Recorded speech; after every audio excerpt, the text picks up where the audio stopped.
सभी को जय जिनेन्द्र। परम पूज्य आचार्य भगवंत शिवकोटि महाराज द्वारा विरचित मृत्यु पर लिखा गया सबसे प्राचीन ग्रंथ, जिसमें संलेखना का वर्णन है, ऐसा परम पूजनीय परम आराध्य श्री भगवती आराधना ग्रंथादिराज का स्वाध्याय भव्योदय चैनल के ऊपर निरंतर चल रहा है। निरंतर जैनागम की गतिविधि से जुड़ने, जैनागम के शास्त्रों का विवेचन एवं जैन धर्म के बारे में जानने के लिए भव्योदय चैनल को सब्सक्राइब करें, लाइक करें, शेयर करें। आइए प्रारंभ करते हैं। मंगलम भगवान वीरो मंगलम गौतमो गणी मंगलम कुंद कुंदाद्यो जैन धर्मो सुमंगलम सर्वमंगल मांगल्यम सर्वकल्याणकारिकं प्रधानं सर्वधर्माणां जैनं जयतु शासनं जैनं जयतु शासनं जैनं जयतु शासनं सिद्धे जयप्रसिद्धे चौविहाराणाफलं पत्ते वंदिता अरहन्ते वोच्चम आराहणा कमसो। जय बोले देवादिदेव एक हजार श्री बड़े बाबा आदिनाथ भगवान की। जय बोले परम पूज्य आचार्य भगवंत शिव कोटि मुनि महाराज की। संत शिरोमणि पूज्य गुरुदेव विद्यासागर जी महाराज की। परम पूज्य मुनि पुंगव सुधा सागर जी महाराज की। कल हम चर्चा कर रहे थे कि किस प्रकार से मुनिराज नग्नता और गुप्ती को धारण करने वाले इष्ट अनिष्ट सभी विषयों में राग और द्वेष से रहित होते हैं। आसन, शयन, गमन, स्थान आदि क्रियाओं में किसी भी प्रकार का उन्हें ये नहीं होता कि अच्छा स्थान मिले। मुनिराज ये सोचते हैं कि भगवान जितनी मुझे कठिनाई आएगी उतनी कर्मों की निर्जरा होगी, उतनी ज़्यादा कर्मों की निर्जरा होती है। तो चर्चा चल रही है और कहा कि जिनसे रूपादि जानना देखना किया जाए उसे करण कहते हैं, और करण का अर्थ होता है इंद्रिय। जिसकी सब इंद्रियां समित है वह सर्व समित करण है। भावेंद्रियों की राग द्वेष से रहित समीचीन प्रवृत्ति में कारण अचेलकता है। जिस विचारशील बुद्धिमान व्यक्ति ने रागादि को जीतने के लिए असंगतता को स्वीकार किया, वह रागादि में कैसे यत्नशील हो सकता है। एक पैर से या दोनों पैर को सम करके खड़े होना स्थान क्रिया है। उत्कटासन आदि आसन क्रिया, दंड के समान एकदम सीधा सोना शयन क्रिया है। सूर्य की ओर अभिमुख होकर चलना गमन क्रिया है। जिसने वस्त्र त्याग दिया और शरीर से निष्प्रह है, वह मुझे शरीर के पोषण से क्या ऐसा विचार कर तप के द्वारा निर्जरा करने में ही उत्साहित होते हैं। यह उक्त कथन का भाव है। इस प्रकार अचेल का अधिकार समाप्त हुआ कि जो मुनिराज होते हैं उन्हें ये नहीं होता कि मुझे शरीर से कोई प्रयोजन है। शरीर से कोई प्रयोजन नहीं है, उन्हें तो अपनी आत्मा से ही प्रयोजन होता है। यज्जीवस्योपकाराय तज्जीवस्यापकारकम् यद्देहस्योपकाराय तज्जीवस्यापकारकम्। जो आत्मा का उपकार करता है वो शरीर का उपकार करता है, और जो शरीर का उपकार करता है वो आत्मा का उपकार करता है। अब चाहिए हमें कि हम किसका उपकार करना चाहते हैं, या तो शरीर का अच्छा कर लें या आत्मा का अच्छा कर लें। संत शरीर का अच्छा नहीं करते, अपनी आत्मा के कल्याण की मार्ग पर बढ़ चलते हैं। उन्हें शरीर से किसी भी प्रकार का लोभ लालच प्रयोजन नहीं होता है। अब आगे कहते हैं कि एक पैर से खड़े हो जाते हैं, अर्थात एक पैर पर खड़े ध्यान करते हैं। दोनों पैरों पर एकदम स्थित बिना हिले बिना डुले खड़े हो जाते हैं और अपनी आत्मा का चिंतन करते हैं। सूर्य की ओर मुख करके विहार करते हैं, गमन करते हैं। शयन एकदम सीधे होकर के शयन करते हैं, अपने जैसे नहीं कि इधर भी गुड़क लिए और इधर भी गुड़क लिए, एक करवट आदि से सोते हैं। अब आगे कहते हैं क्या अपवाद लिंग का धारी शुद्ध नहीं होता। इस शंका के उत्तर में उसकी शुद्धि भी इसी क्रम से कहते हैं। गाथा नंबर 86। अववादीय लिंग कदो विषया सत्यम अगुहमाणोय ऋंद नगर हणजुत्तो सुजदि उवधिम परिहरंतो। अपवाद लिंग में स्थित होते हुए भी अपनी शक्ति को न छिपाते हुए और निंदा ग्रह करते हुए परिग्रह का त्याग करने पर शुद्ध होता है। कहते हैं अपवाद लिंग में जो स्थित है वह अपनी शक्ति को न छिपाते हुए निंदा आदि को सहन करते हुए परिग्रह का त्याग करने पर शुद्ध होता है। यदि किन्हीं में आचरण शिथिल हो गया अथवा वस्त्र सहित हैं तो जब तक उन परिग्रहों का त्याग नहीं होगा जब तक शुद्ध नहीं होगा। क्षुल्लक जी हैं तो पूर्ण मुनि अवस्था तभी मानी जाती है जब सभी प्रकार के वस्तुओं का त्याग होता है।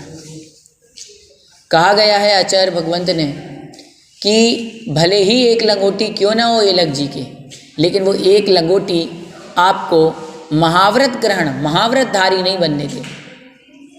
एक लंगोटी तो बस एक लंगोटी बहुत ज़्यादा घातक है। लंगोटी से तात्पर्य है उसके प्रति ममत्व भाव, समझ रहे बात।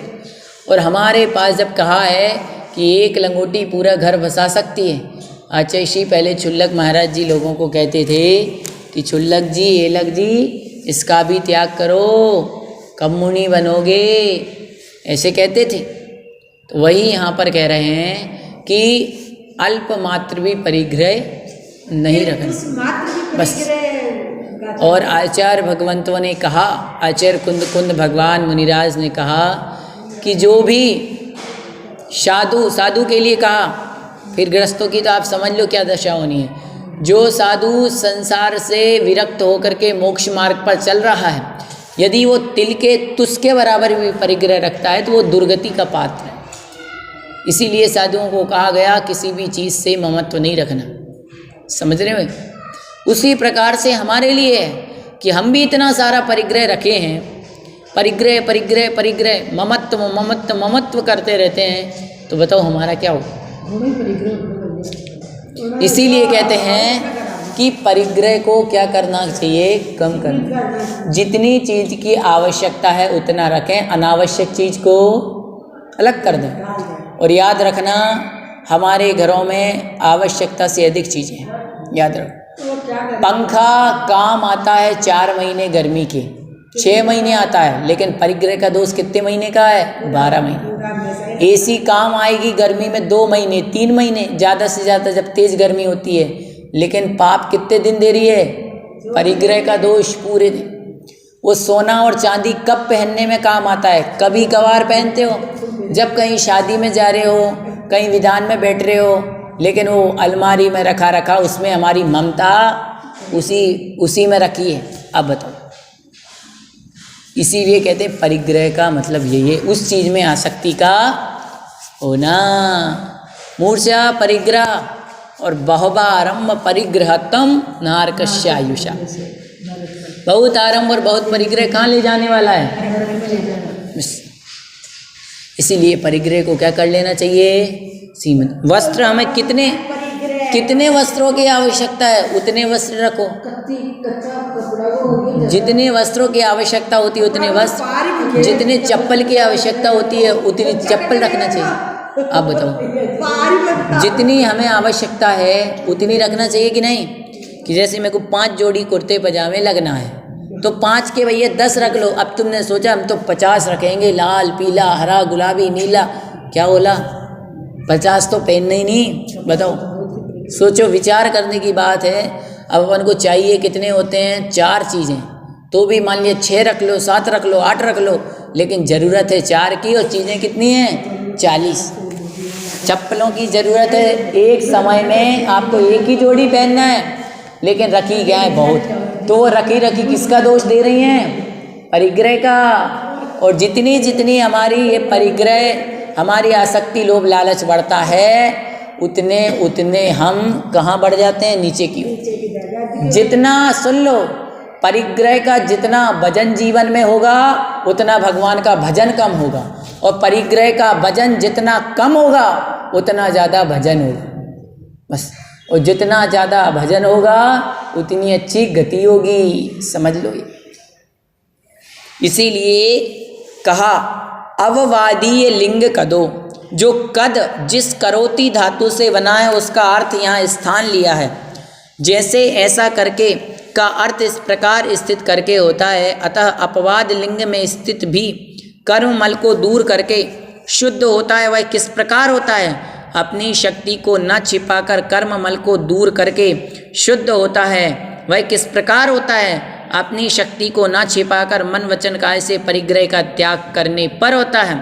तथा सभी प्रकार के परिग्रह का त्याग मुक्ति का मार्ग है।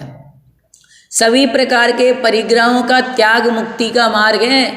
आप ये नहीं सोच लेना कि थोड़ा सा में काम चल जाएगा। सम्यक दर्शन, सम्यक ज्ञान, सम्यक चारित्राणी मोक्ष मार्ग। सम्यक दर्शन, सम्यक ज्ञान, सम्यक चारित्र मोक्ष मार्ग है। तीनों की एकता और सम्यक चारित्र की पूर्णता छठे गुण स्थान में होती है।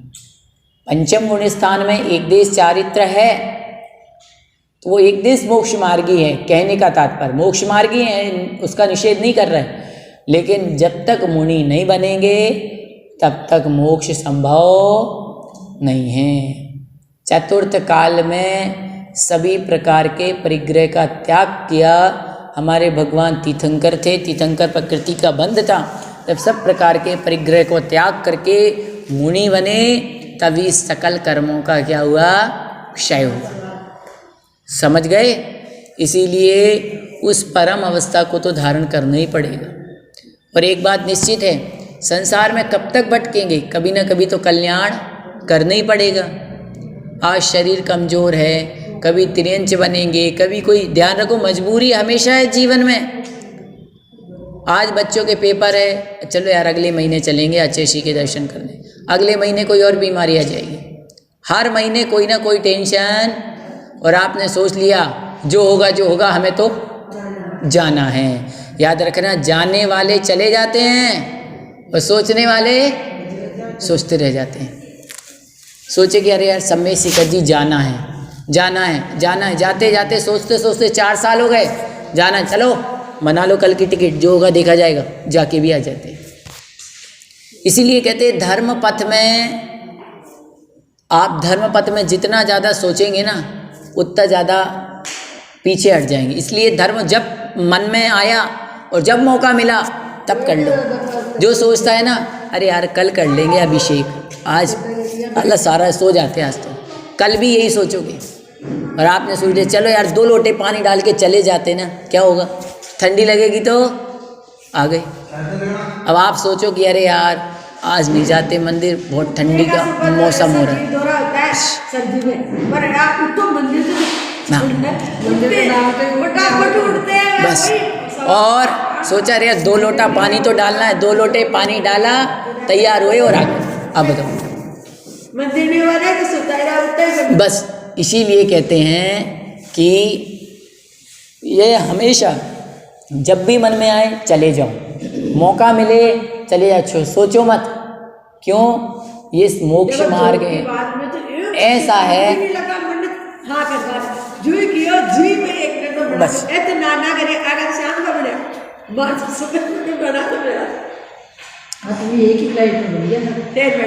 अब कहते हैं कि भगवान परिग्रह का त्याग ही मुक्ति का मार्ग है। मुझ पापी ने परिसय से डरकर वस्त्र पात्र आदि परिग्रह स्वीकार किया। इस प्रकार अंता संताप को निंदा कहते हैं। निंदा, जो वस्त्रधारी होते हैं ना, जैसे अपन है, अपन भी मन में चिंतन करो कि हे भगवान, मैंने ठंडी गर्मी आदि से डर करके इस शरीर पे ये वस्त्रों को धारण किया है भगवान। अर्थात मैं भी अपने पापों की क्या करता हूँ? निंदा करता हूँ कि मुझे संसार में कितना मोह है।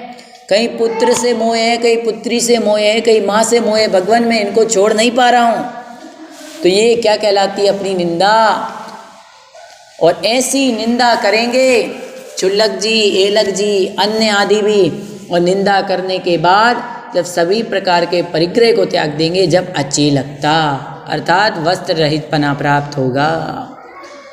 आप कहा कि केस लॉन्च न करने में क्या दोष है? जिन्हें दूर करने के लिए लोच किया जाता है, इस प्रकार से उन गाथाओं में आगे उनके दोषों को कहेंगे कि केसलोंचन ना करें तो क्या दोष है। तो कहते हैं केसा संजंति हूँ निप्पणिकारस्य दुपरिहाराय शयनादिसूत जीवा दिट्ठा आगयन्तु आयातः।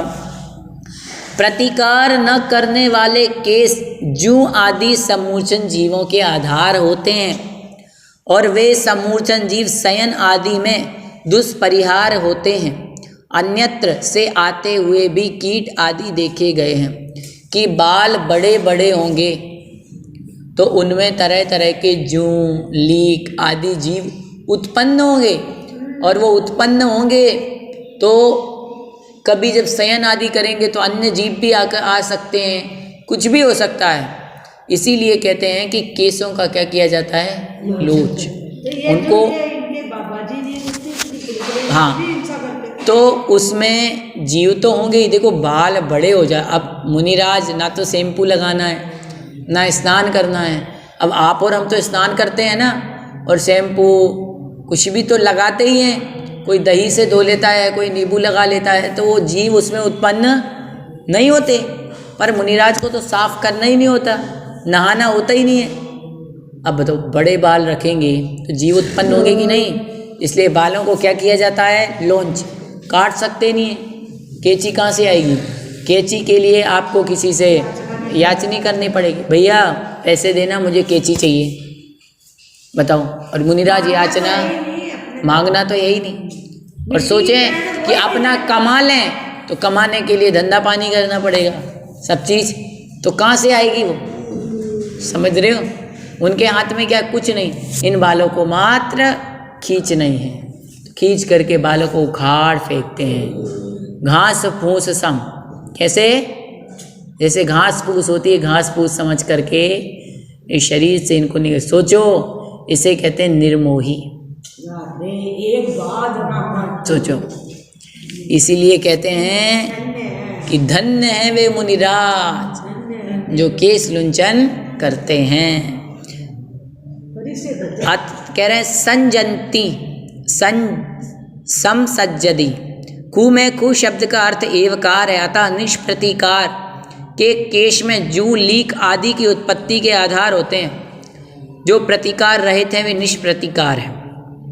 यद्यपि प्रतिकार शब्द सामान्य प्रतिकार वाचक है, फिर भी समसजन का प्रकरण होने से समसजन संबंधी प्रतिकार लिया जाता है।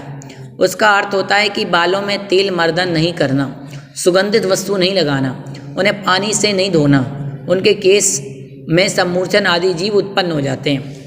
और साधु के सोने पर, धूप में जाने पर, सिर से किसी के टकराने पर उन जीवों को बाधा पहुंचती है। और बाधा का मतलब है भिन्न देश, भिन्न काल और भिन्न स्वभाव होने से जीवों को बाधा पहुंचती है। अतः उस बाधा को दूर करना अशक्य है। जैसे बाधा ही दुष्परिहार है, उन जीवों को दूर करना भी दुष्परिहार है। क्योंकि यदि बाधा पहुंचने की बात न होती तो हाथ से निकाला जा सकता था, लेकिन जो जीव केसों में उत्पन्न होते हैं वे ही दुष्परिहार नहीं, अन्यत्र से आकर भी कीट पतंगे बालों में घुस जाते हैं और उन्हें भी दूर करना कठिन होता है। इस तरह केस लुंचन न करने में हिंसा आदि दोष कहे गए हैं। विचार कर लो कि बड़े बड़े बाल भगवान बाहुबली जब 1 वर्ष तक तपस्या में लीन रहे तो उनके बालों में कितने प्रकार के जीवों ने घोंसले बना लिए। बालों में चिड़ियों ने क्या कर लिए, घास फूस के, उनने तो पेड़ समझ लिया ठूंठ, तो बस उन्होंने अपने घोंसले बना लिए। अब सोचो हमारे बालों में जो जुएं होते हैं, तो अब वो जुएं होंगे तो वो जुएं तो मरेंगे, और आप अलग अलग देश, अलग अलग काल, वातावरण में जाएंगे तो वो चेंज होगा। और मुनिराज पानी से तो धोना नहीं होता है, उनको पानी से तो शैम्पू लगा करके कुछ करना नहीं होता है, तेल आदि लगाना होता नहीं है। वो तो वर्तमान के समय में थोड़ी वैयावृत्ति करने के लिए तेल आदि लगा लेते हैं। बाकी क्या मुनिराज तेल आदि लगाएंगे? नहीं, उनको किसी भी प्रकार का सौंदर्य प्रसाधन आदि लगाने का संस्कार का नहीं है, सबका परित्याग होता है। अब वो जीवों को बाधा पहुंचेगी। मान लो सिर किसी से टकरा गया या सिर में हाथ लग गया और जीव को बाधा पहुंची तो सोचो इतना सूक्ष्म विचार कौन करता है? धर्म करता है। मुनिराज कि इन बालों में किसी जीव को हानि ना पहुँचे, उनकी हिंसा ना हो, उसके लिए मुनिराज क्या कर देते हैं? अपने बालों को, इतना अथाह कष्ट होता है, उस कष्ट को देकर के बालों को उखाड़ फेंकते हैं उन जीवों के लिए। सिर पोला हो जाता होगा। जमीन पर देख करके चलते हैं, कांटे हो कंकर हो उनसे नहीं डरते। एक चींटी को हानि ना पहुंच जाए, एरिया समिति का पालन करते हुए भूमि पर देखते हैं। प्रमाण सागर जी महाराज, हाँ ऐसे फूल रखे। वही तो मुनिराज को किसकी चिंता? जमीन पर देख कर के क्यों चलते हैं मालूम है? इसलिए नहीं कि कांटे कंकर से भय लगता है, इसलिए कि कोई भी जीव मर ना जाए। शरीर के ऊपर भी आपको मालूम है, यदि शरीर के ऊपर भी मुनिराज को किसी भी प्रकार का आभास होता है कि कोई जीव बैठा हुआ है, तो उसको वो अलग नहीं करते। मच्छर मक्खी बैठे रहते हैं, अलग नहीं करेंगे। और यदि कदाचित अलग भी करना होगा तो किससे करेंगे? बिच्छी से, ताकि कोई जीव की हिंसा। धन्य है ऐसे महामुनिराज। आज हम इतना ही पढ़ेंगे। जिनवाणी स्तुति। शास्त्र पठन में मेरे द्वारा यदि जो कहीं कहीं प्रमाद से कुछ अर्थ वाक्य पद मात्रा छूट गई, सरस्वती मेरी उस त्रुटि को कृपया क्षमा करें और मुझे कैवल्य धाम में महाविलंब धरें। जय बोलिए आचार्य भगवंत शिव कोटि मुनि महाराज की जय।